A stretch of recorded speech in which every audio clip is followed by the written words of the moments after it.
everybody. Man Child Show with Board Green Digital at MC Show Digital. You can see the blue around me. That means we're talking New York Giants football. We are inside the Giants tonight. Talking about mini camp now over. Now there's kind of this lull, dare I say, in the football world, although it's always 24/7, 365.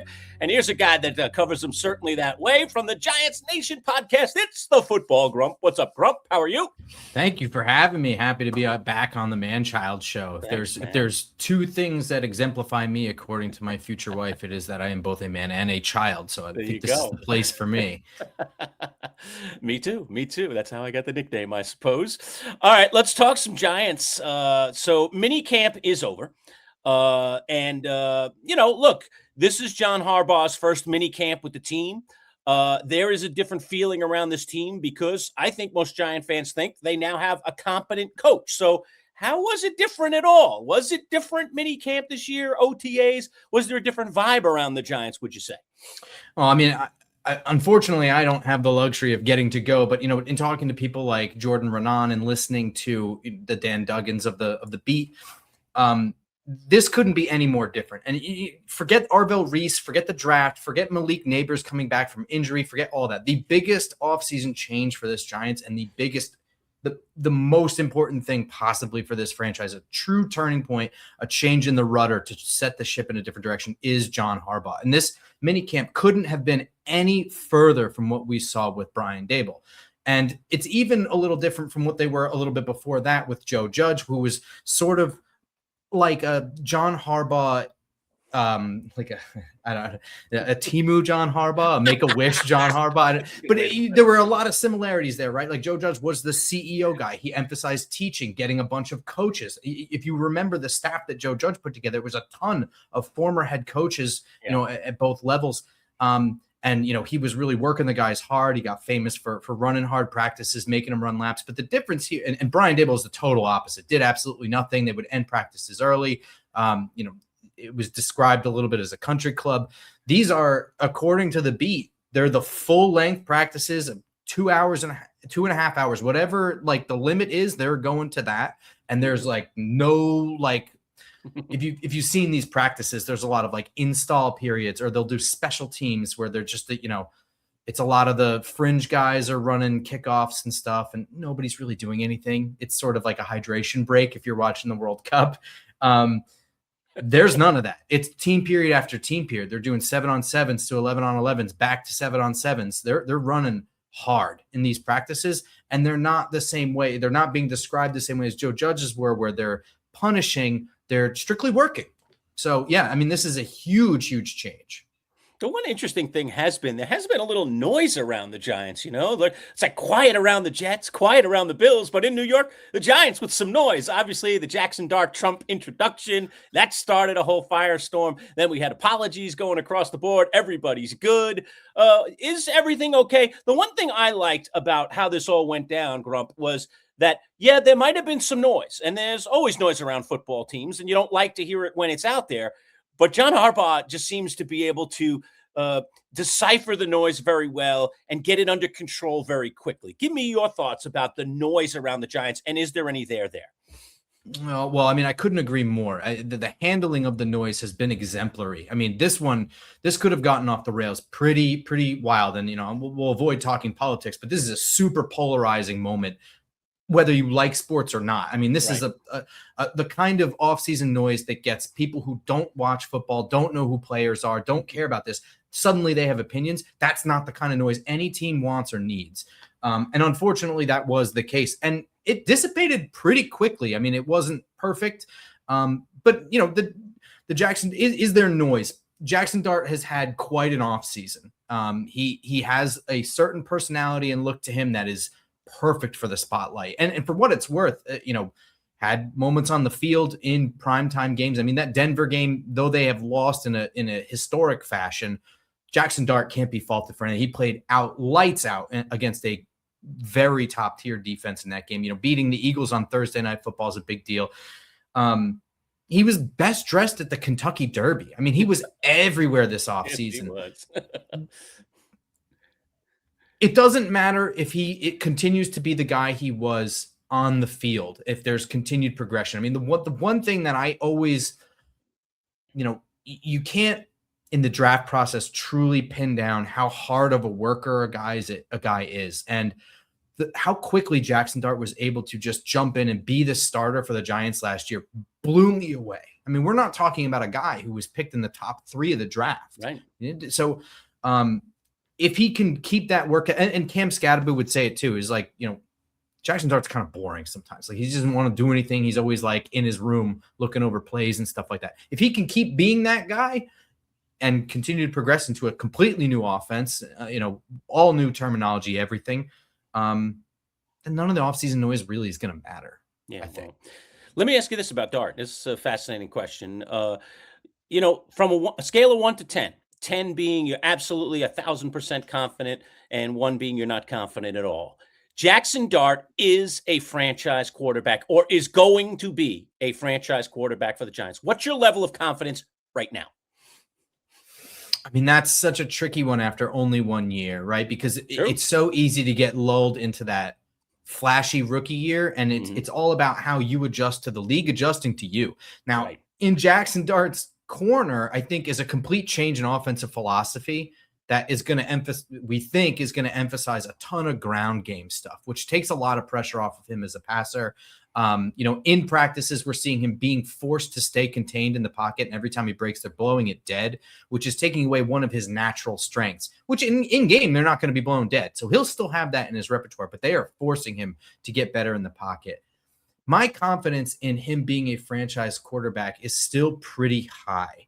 I'm not ready to buy into the year. Like this is the match we needed. And right away, this is going to work, the John Harbaugh and Jackson Dart thing, but the intangibles there. And I if you've listened to Giants Nation show, I started to get annoyed talking about the intangibles with Jackson Dart because I just wanted to talk about the tangibles at a certain point. Right. And all the talking heads want to talk about this, but it is important. You're not going to have, I do think that one of the things that held Daniel Jones back from being that was just some level of loud confidence, a little bit of tangible on the field confidence, something where, swag, for lack of a better term, swagger, aura, whatever. These he just did what he was told, and he worked hard. He smart guy, knew the offense, had the athletic ability, but I don't think he pushed back enough against coaches that wanted to restrain him and stuff like that. All that stuff I don't have to worry about with Jackson Dart. I think the team looks up to him regardless of whatever political shenanigans may or may not be going on, permeating from whatever. When it comes down to on the field in the foxhole, I think that the team rallies around him, and that is franchise qualities right there.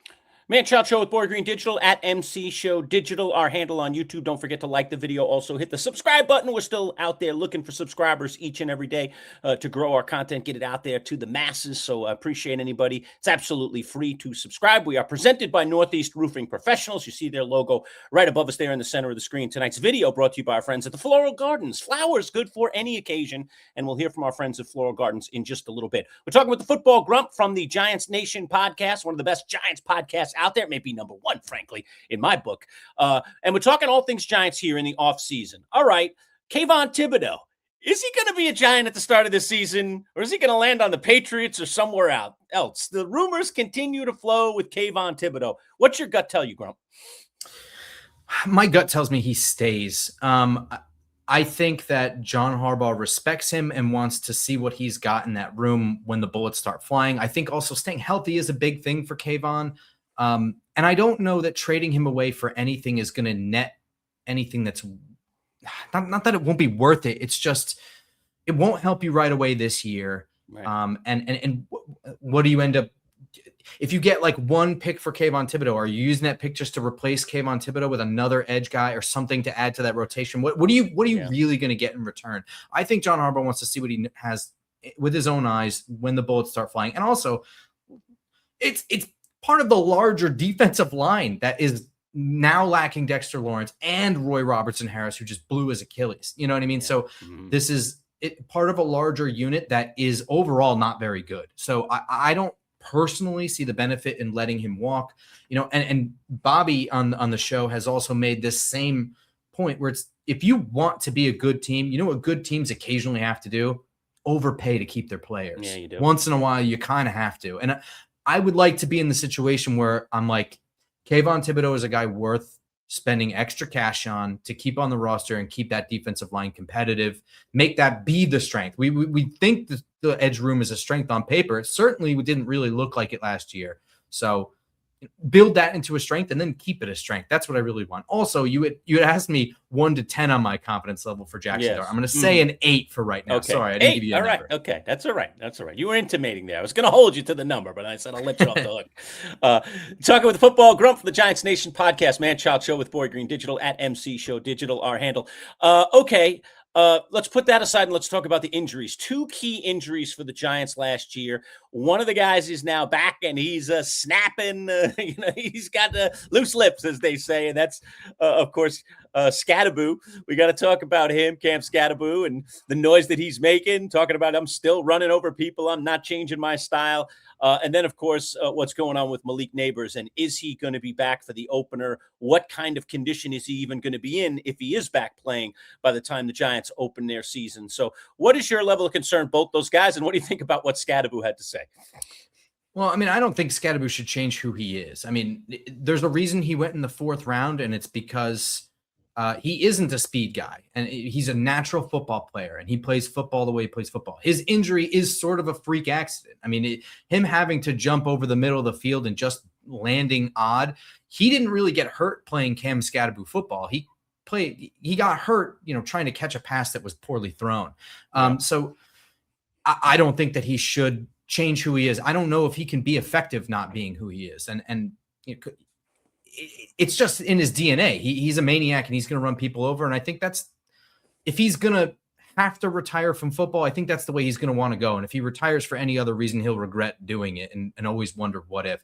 I think Cam is going to be all right. I mean, it's a bad break. It is what it is, but I don't worry about bones as much as I really worry about soft tissue stuff, about ligaments. And to the contrary, I don't see Malik Neighbors ready for week 1. I know whatever the organization is saying, and I'm certainly not a doctor. So, whatever. I've seen a lot of stuff and I start looking for patterns with my own eyes. And that's really what I can go off of. And, I've seen the way guys can walk on a wrecked ACL.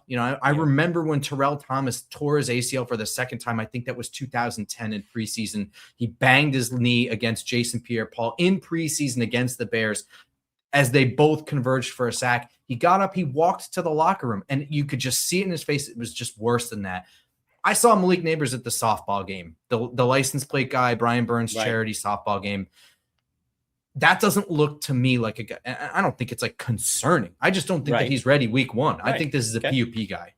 Right. And they gotta make sure that he's 100% healthy before they put him on the field. There's no question about that whatsoever.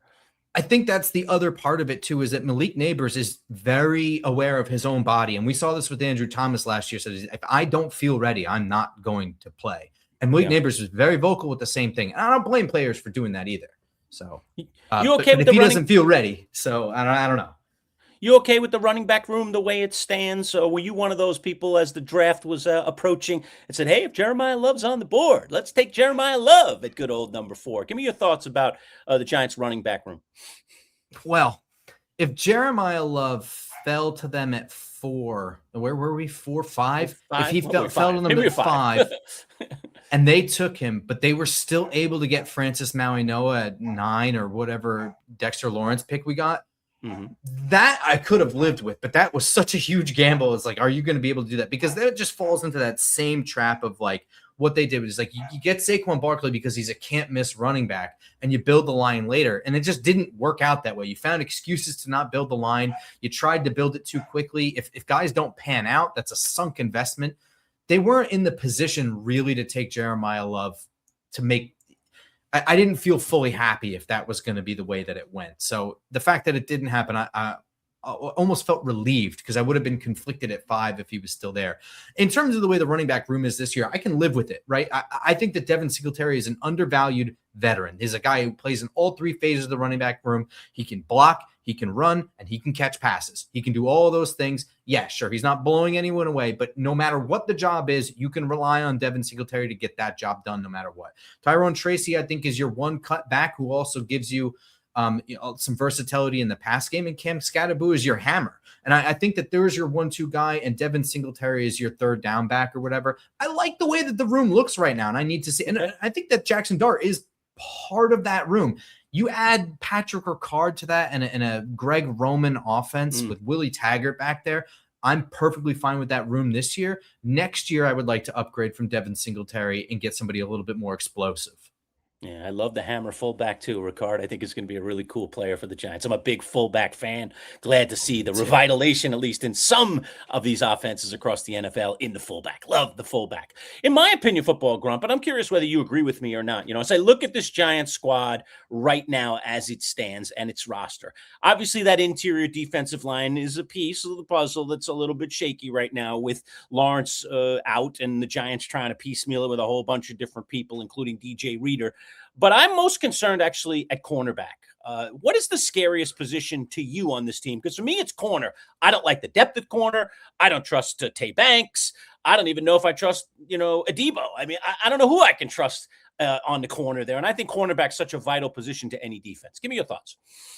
I think I have to agree with you. I mean, I don't feel great about safety either, if I'm being honest. There's a chance that Jason Pinnock, I think, might win a starting spot. I don't know what Tyler Nubin is at this point. I was so wrong about him as a prospect. Maybe Denard Wilson is the magic formula to get Tyler Nubin to play confident again, but he looked just downright down on himself last year. He just totally didn't look like a confident football player. Javon Holland, I think, was always a gamble signing.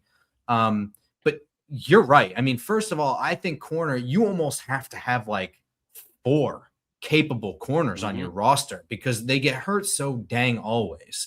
And right now the Giants might have 2 if Colton Hood is everything that we hope he can be. Hands out. And Greg Newsome and Deontay Banks, I mean, I'm not even shaky, sure. Shaky 1 and shaky 2, One is sort of a low cost, high reward possibility with Newsome. Right. Banks is just sort of, you're stuck with him. I mean, you take a hit if you cut him. So why not try your best with him? I agree with you. Corner 2 is what scares me the most. You got any hope for Evan Neal? Absolutely not. I mean, no, especially once they signed Daniel Faalele too. I mean, I don't like him either for all the same reasons, but at least he's actually functional if he has to play. Right. Did you like the draft for the Giants? What'd you think of how the Giants played this out? I mean, everybody, of course, the fact that the Giants could have taken Caleb Downs and they could have had those 2 Ohio State guys and 2 defenders, on a defense. I don't know, something really tantalizing about that. But we also know how important offensive lines are. So I don't know how this is all going to play out. I guess time will tell. In the end, I'm satisfied, but I was salivating when that situation came up. And I was like, oh my gosh, we're going to do this. We're going to get a guy that falls to us at 5, who everybody thought might go at 2. And now we're going to get the guy that we thought we might take at 5 if the chips didn't go our way. Holy crow, what a windfall. And the Giants elected to go a little differently. Give me your thoughts on that. What were you thinking on draft night? Well, draft night, overall, I like the draft. I certainly like the selections. There's not been like a selection where I was like, I don't know. You know what I mean? And like, let me tell you, in the past, the Giants have done that to me. Evan Ingram comes to mind. Eric Flowers. I mean, I didn't like punched the bar. I was angry with the Eric Flowers draft pick. I like all the selections. The biggest, I mean, you nailed it. The biggest thing is I really liked Caleb Downs. I had Arvell Reese high. They were like this for me right at the top of the draft. And it was really difficult to walk away. But at the same time, I have been, since Chris Snee retired, been like, when are we replacing right guard? When are we giving a shit about this? And they took Francis Maui-Noa, and initially I was like, this is great, whatever. This is a good player. And then they came right out and said, like, no, we're playing him at right guard. And then I was like, oh my God, this is a great, I love this pick now. Then they came right out and said it. All the other selections, I'm a big fan. I mean, they doubled down on offensive line, getting J.C. Davis. I like their UDFA selections with Dominic Zavada and Thaddeus Dixon. Unfortunate for Thaddeus Dixon with the Achilles injury, but I thought the UDFA ones were good. The biggest thing that's going to determine this draft, obviously outside of your top 3 picks there with Hood, Maui Noah and Arvell Reese. How they pan out, your top picks are always going to determine a draft. But that trade for Malachi Fields, if Fields can just be the downfield guy who comes up with contested catches reliably, it won't matter what his numbers are. The trade will be worth it because that's the outlet that Jackson Dart needs. Just a tall guy who he can just launch to, and it doesn't have to be super accurate. He'll just come down with it, and he doesn't need to separate. So I felt overall pretty darn good about it. But that trade that's gonna be how we look back at it. All right, we're talking with the Football Grump from the Giants Nation podcast, Man-Child Show with Boyd Green Digital at MC Show Digital. We are presented by Northeast Roofing Professionals. Tonight's video brought to you by our friends at the Floral Gardens. We'll take 30 seconds, hear some more, take a drink. We'll be right back. Stick around.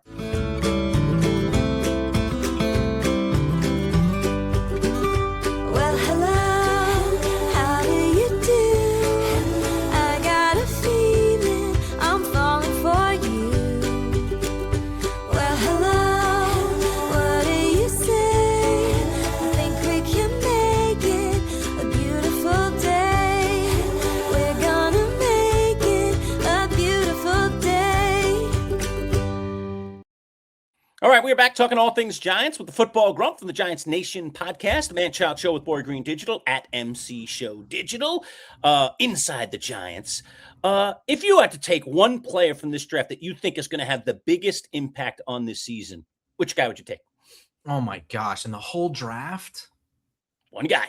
Oh man, the biggest impact on this season. You going hog, Molly? No, I don't. I have to really, really think about this. Hang on one second. Let me. You start looking up numbers? I gotta look up the picks and really, really think about it because I wasn't a big Mendoza guy. So do I think that helps the Raiders? Absolutely. But right away, Carnell Tate I thought was wild. Jeremiah Love going to the Cardinals. I mean, the Cardinals arguably might have the worst roster right now. So I don't think Jeremiah Love is going to do much. Well, I wasn't asking you across the league. I was asking you for the Giants. Oh, just for the Giants? Yeah, just for the Giants. Just for the Giants. Jeez, Francis, I didn't want to put you in that kind of predicament. Yeah, I was going to say, geez, I got to look up everybody at this point. Francis Maui Noah, I think is you the like guy. The hog molly, huh? Well, it's a down in, down out sort of job. I think he's a plug and play guy, whereas Arvell Reese, I think he's going to have to there's going to be an acclimation period. Colton Hood, acclimation period, only 1 year really at Tennessee. And Malachi Fields is going to be a role player. So I think there's going to be minutes for him where we're like, wow, that was great. But down in, down out, it's got to be Francis Maui Noah. And the emphasis on the run game with Patrick Ricard blowing open lanes behind him too. You pull John Runyon across the formation behind him too. I could see that right side of the line just blowing open lanes for guys. You know what's amazing to me? The night of the draft, late in the evening after the first round was complete and everybody had made their picks, the Giants had that presser with Joe Shane and John Harbaugh. And they stepped to the podium to answer some questions. And they looked like two little kids who had just got bicycles for Christmas under the Christmas tree. We all remember that when we got our first bike, right?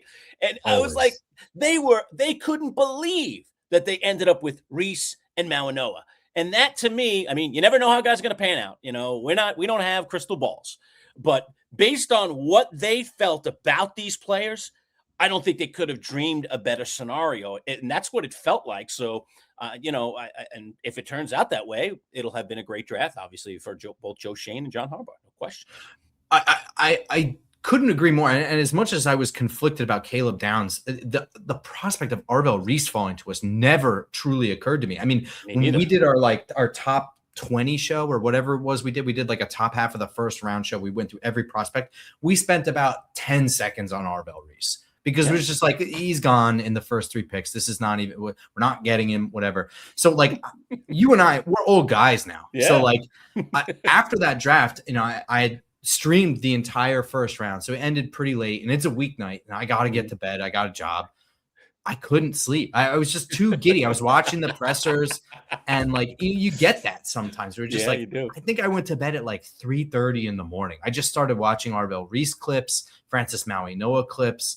And I was just getting jazzed up about the entire draft and the selection. So I can absolutely relate to the way Joe Schoen and John Harbaugh were at the press conference. Look, I don't want to go off the deep end, but there has been a lot of chatter out there among talking heads that cover sports, in particular football, that the Giants could be one of those teams that you could put on a short list that could do what the Patriots did last year. Now, I'm not talking about getting to the Super Bowl. Let's not get off the rails here, but could have the kind of like bang season. I mean, the Patriots went from awful to great, like snap. Could the Giants, do you put them on your short list as a team that could make that kind of flip of the switch? They've got a new coach. There's a lot of hope. We feel like they had a pretty good draft. If their quarterback pans out, there are a lot of things lining up here that say like, yeah, there are some similarities here between what happened with the Patriots and what's happened here with the Giants. What do you think about that? It's absolutely a possibility. Look, I'm a guy of tempered expectations by nature. I am always looking at the. Me too. When I'm driving, I'm watching for everybody else to hit me. When I'm looking for everything to go wrong on every single play, I'm looking for every possible pitfall. So, like, but just objectively, you're not wrong. I mean, this is the biggest thing. Like we said at the very beginning of this, John Harbaugh is the biggest change to this organization. You look back at last year and they get Abdul Carter, and I am so stoked for Abdul Carter, and he's got this slow start to the season, and we're like, well, it's coming. Don't worry. The pressures are there. Trust me, it's coming. We get to the cold months and we find out this dude's sleeping in meetings. He's missing stuff. That is not happening anymore. It's an unquantifiable thing. The change that John Harbaugh brings to this organization, the level of preparedness, the attention to detail. Nobody is sleeping. Everybody is bought in. That kind of thing. Yes, it can flip things, especially when you already have the quarterback and they're mitigating for the deficiencies on the offensive roster, right? They're committed to getting the run game fixed. Jordan Renan was saying to Bobby on like the latest Giants Nation show episode, did the offensive line suddenly become the Giants' biggest position of strength over the offseason? It's arguable at this point. Yeah. If the team can put up points on offense, it almost doesn't matter how bad the defense is, because the biggest help you can give a defense is an offense that scores points, because it forces opposing teams to have to change what they came into game plan to try and catch up to you. So yes, absolutely, it's possible. Things have to line up. Dallas looks really good to me this year. Yeah. I'm worried about playing Dallas week 1 and otherwise.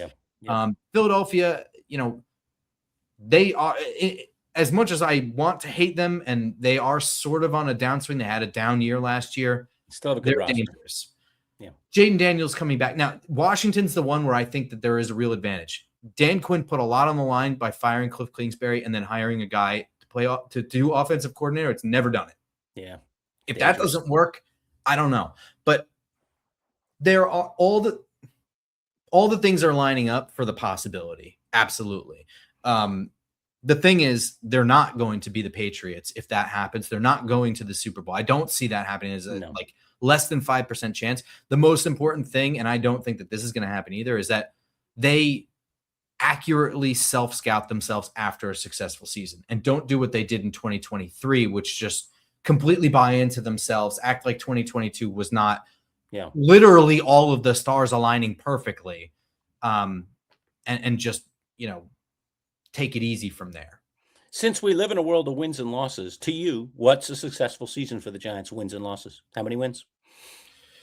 Yeah, wins and losses. No one's going to want to hear this, but it's just got to be over 500 for me. And okay. After that, that's fair. It's more about the visibility. What am I seeing? Are we scoring points? Are people bought in? Are we fighting in the locker room? Are we a joke to the league by October or November? Right. You know what I mean? You can get to 9 wins with a lot in the back half when you don't matter anymore. Right. So the optics are going to matter more to me, but I understand the win total thing's super important. It's got to be 8 to 9 wins is a successful season. All right. Well, end tonight's interview with another thing that's going on down there in New York. I'm wondering if you've been running into any of this, maybe in the traffic department, and that is the New York Knicks. You see them here on my shirt. The Knicks are champions for the first time in 53 years. As we record this, the parade was actually this morning.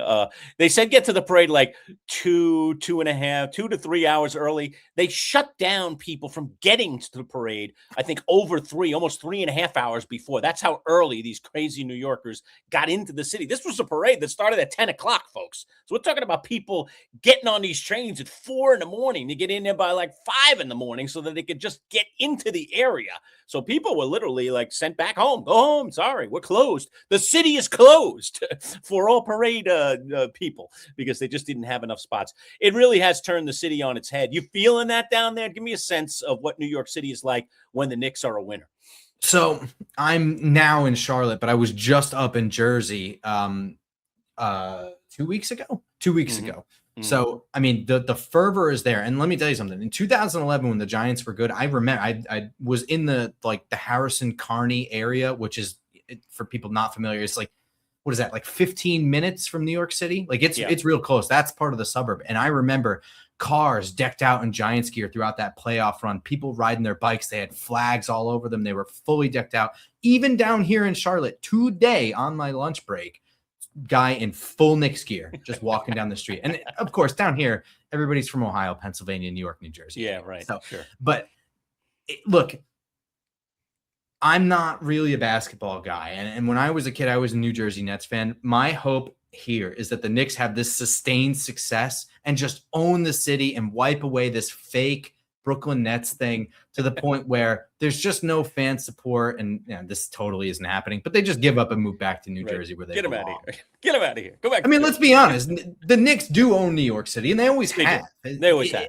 This is a unifying experience the way that maybe a Rangers Stanley Cup win would have, or like a Yankees. And even the Yankees do split with the Mets. Yeah. That is even to a greater sense, because the Yankees have the Mets, the Giants have the Jets, the Rangers do still have the Islanders, although the city is really Rangers. But the Knicks don't, and the Nets just don't really compete with the Knicks. They exist, they're there. That's a wonderful stadium they built in Brooklyn. But the fact of the matter is, they're an afterthought. The Knicks rule the city, and so to have the Knicks as champions of the NBA, there's just something special about what New York is like, and it looked unbelievable on television, that parade. I no way I was going there. You don't have any black eyes, so you clearly didn't go. Right, yeah, there you go. You gotta look out, right? There's always just people looking to make trouble too, which just makes it unpleasant for so many people. So unfortunate that we live in a city where there just are so many troublemakers, unfortunately. But that's, when you have population like we have, that's part of the thing. All right, Football Grump, always good to catch up with you, my friend. Thanks for spending a little time. Again, tell people a little bit about the Giants Nation podcast or anything else that you're up to so that people can tune in. Oh, man. So Giants Nation show, we've been spending this summer going on as many live show locations as we possibly can. So we were just recently at Charlotte Motor Speedway for NASCAR race, nice. RIP Kyle Busch. We were just at the license plate Brian Burns charity softball game up in Pomona, New York, where we were planning on doing a live show, but we were just there hanging out with people. It got too rainy and windy for us. And then we were in Binghamton, New York, where we did a live show at a minor league baseball game. I threw out the first pitch, which was wild. The Rumble Ponies. You must have been at a Rumble Pony game. I was. That's right. Yes. I have some Rumble Ponies gear. I wish I were wearing it right now. I threw out the first pitch at the game. That was really fun. You can look that up on Twitter. And more live show stuff is coming as training camp approaches on Giants Nation show. We have a mailbag episode coming out this week. Bobby's on vacation in Spain, so we have like all this pre-recorded stuff coming out. Okay, nice. And our big 4th of July mailbag is coming up. I'm also on the Just Giants podcast with the Cranky Fan, where we have our Pens and Pencils seasons predictions episodes are coming out starting next week. So tons of me everywhere, unfortunately. I don't know if I can get Cranky and Grumpy together. I mean, gosh, that sounds like it might be too much for my brain to a dark cloud of a podcast, let me tell you. A dark cloud of a podcast. Thank you, Football Grump. Great to see you, my friend. We'll talk again soon. Thanks for having me.